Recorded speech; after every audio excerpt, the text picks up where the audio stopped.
Hi, I'm Yaya, a tour guide based in Tokyo. Thank you for coming back to my channel. So, it's August right now, and guess what? Japan is crazy hot and humid. Normally in Japan, summer starts from July, so it's really hot right now. But this year is weird.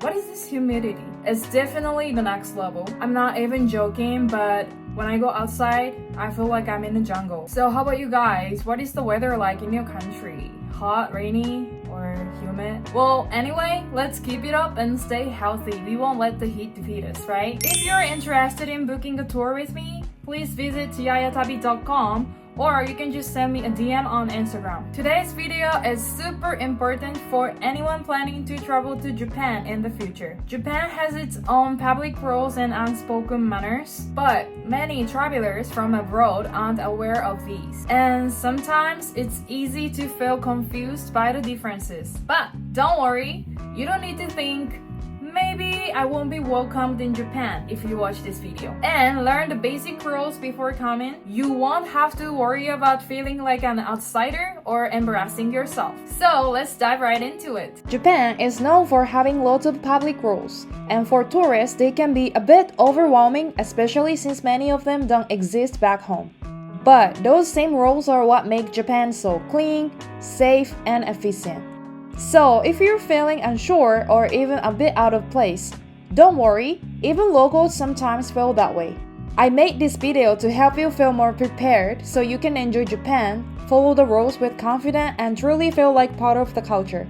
Let's make your trip amazing! So now let's go over some common taboos in Japan one by one. These are the things that locals might see as rude even if you don't mean any harm. They are the unspoken rules most Japanese people grow up hearing from their parents, like, don't do that, it's embarrassing, you know? And while there are tons of these cultural norms that exist in Japan, today I will walk you through 20 of the most important ones to watch out during your trip. Do you know what's the most frowned upon behavior on Japanese trains? This?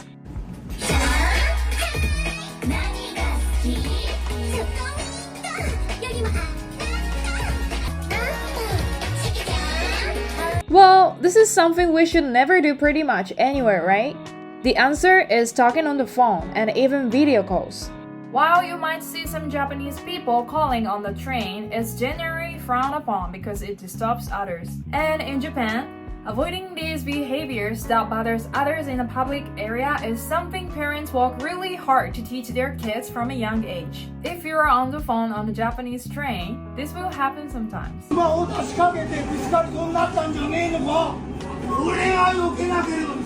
Japan is a group-oriented society, so people are very sensitive to behavior that disrupts social harmony. There's even a saying here, the nail that sticks out gets hammered down. And honestly, this phrase fits Japan perfectly, don't you think so? But here is the thing.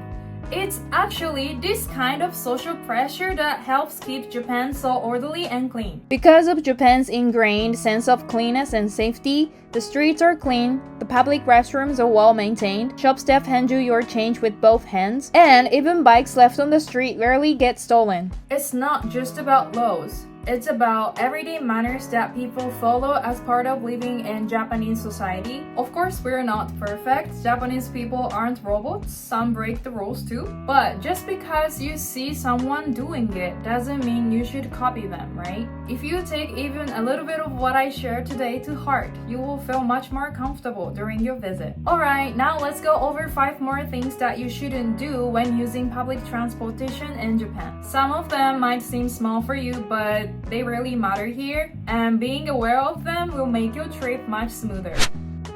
Don't stretch your legs out or put your feet on the opposite seat. It's considered rude and gross, especially when it's crowded. Please be considerate of children and elderly people. Always use earphones as sound leakage is considered unacceptable on Japanese trains. Seats are for people, not luggage. Keep your bags on your lap or in the rack. Backpacks can hit people in tight spaces. Hold it in front of you when standing to avoid any troubles and to make some space for others. Don't step over the yellow line to take photos. I've seen some tourists crossing over the yellow line and being desperate to take photos of Shinkansen or any kinds of unique trains.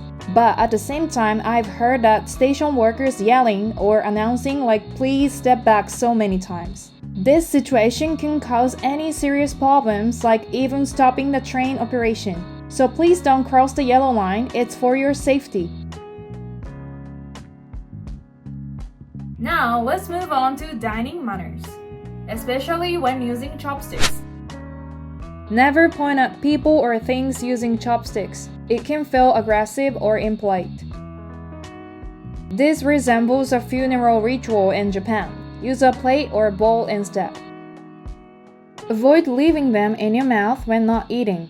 It's seen as bad manners. Rather than bringing your face closer to the food, it's considered better manners to bring the bowl or plate closer to your mouth when eating.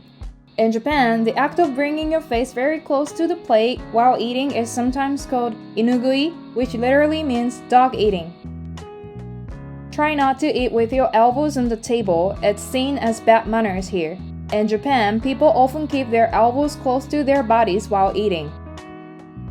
It's something you should never do at the table in Japan, because sticking chopsticks upright in rice is a funeral custom meant as an offering to the dead. Alright, now let's take a look at some important things to avoid when visiting temples and shrines. These places are considered sacred. Sitting there, even just to rest, is disrespectful.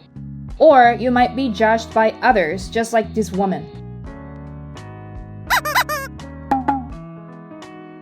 Smoking in temple or shrine grounds is strictly frowned upon. Even in the streets, only smoke in designated areas. Most shrines and temples in Japan don't allow photos of the altar or certain areas. And usually you will find signs in English. For Japanese people, it's an unspoken rule. So even if you see other tourists taking photos, please don't copy them. I totally understand it feels frustrating to come all the way to Japan and not be able to take photos. But that doesn't mean it's okay to ignore the rules. If you're not sure, please look for a sign or ask a staff member. From now, I will walk you through some more rules that we have in town. Don't touch things you're not planning to buy. Even at souvenir stores or markets, it's best to just look unless you're really interested. Actually, when I visited a fish market last week, one of the staff even asked me to keep an eye on the guests, just to make sure they didn't touch the fruits or fish. I was like, wait, I'm not a security guard. But I get it, some tourists can be a bit too curious and that bothers the shop owners. So just remember, in Japan, it's not good manners to touch items unless you're seriously thinking about buying them. Having a full picnic on the sidewalk or shrine grounds is a big no. In some cases, police may even ask you to leave. Or do you want to have a picnic on the street like them while everyone is watching?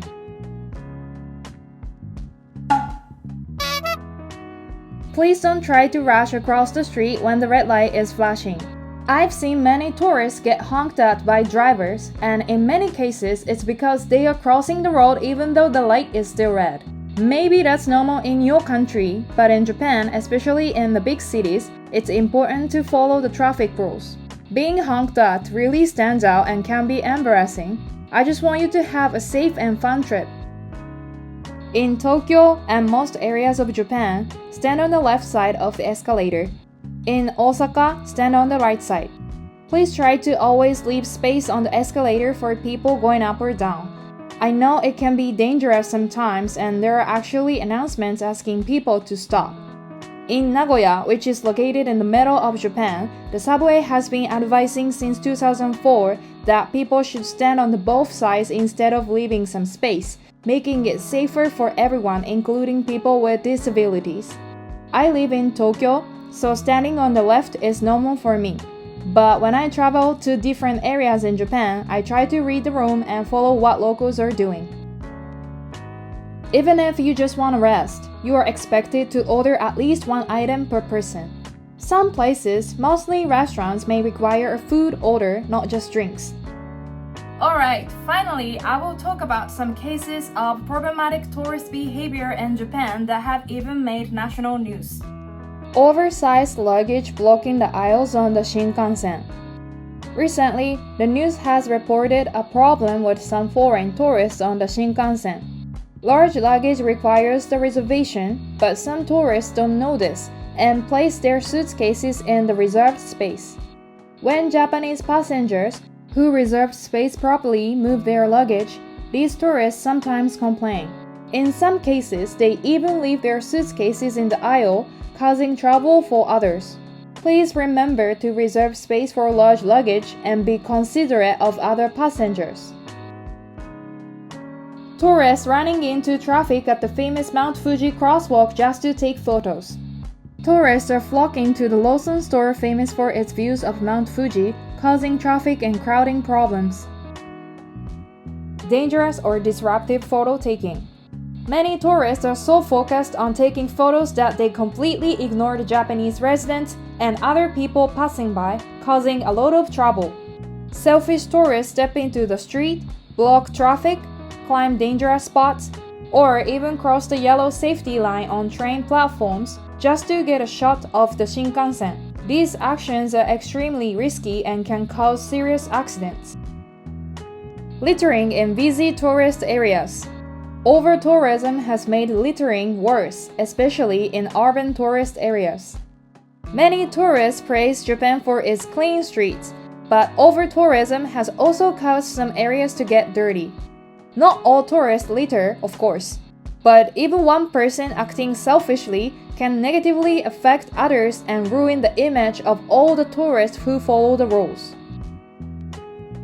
Reports like these are becoming more common, especially in places suffering from over-tourism. Because of that, more destinations in Japan are starting to take stricter measures to protect local communities and preserve the environment. And now let's be honest. When rules get tighter, the fun starts to fade.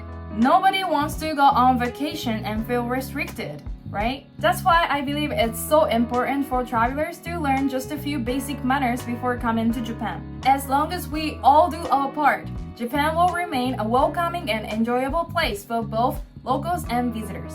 As a tour guide, I really hope so. Alright, that's it for today's video. What did you think about all the 20 rules that I introduced today? Were you thinking, wait, if I go to Japan, do I really have to follow all of them?